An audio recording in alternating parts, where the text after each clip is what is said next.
Ahoj lidi! Vítáme vás U ochutnávky Fizzy Drinku! Takže koupili jsme si všechny dostupné chutě. Můžeš popsat, jaký máme. Dark Galaxy. To je Ultra Boris. Malina. Tropical. Steakův oblíbený. Jinak na steaka se nekoukáme. Ne. Kola. Kola. Tak. Tak čím začneme, Káťo? Já nevím, Majdo. No, ten měl jít jako poslední, ale to nevadí. Takže začínáme Ultra Boris. Tak jo. Dobrý, už to mám. OK. Takže. To by řekla bych 10 z 10. Ne. No, kolik dáváš? Ultra Boris bych dala tak 7 z 10. Na to, že to jsou fizzy drinky. Takže bych dala Ultra Borisovi tak 4,7 asi. Protože, valid. Jo, protože on je jakoby, není odporný, ale je jakoby fakt sladký. Ale není moc dobrý, jako nekoupila bych si to, ty jo. Ne, já taky ne.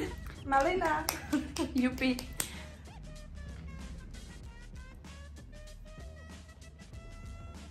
Tak kolik dáváš? A myslela jsem si, že ta malina je horší, než doopravdy je. Nekoupila bych to znovu. Takže tomu dávám 7,5 z 10.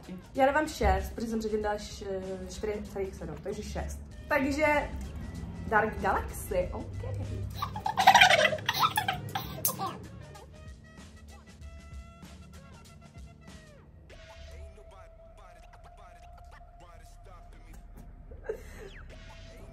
Já to zapiju asi, ne?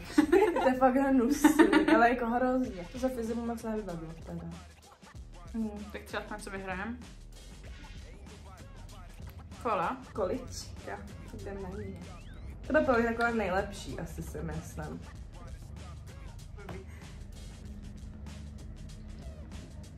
A docela chutná jako normální klasická No kola. ale počkej si na ten konec. Jo, takový kyselý, ale je v pohodě. Asi nejpitelnější. Já zatím jako v klidu, no. Kolik bodů? Já musím dát 8. Bohužel. Takže já bych dala... Kratom dovnitř asi. Asi tam bude kratom, no. 7,5 bych dala. Yes, tak to je Tropical. Steakův oblíbený. Jdem na něj. A ten může být taky docela v pohodě, si myslím. Oni to v pohodě. Jak Fanta trošku.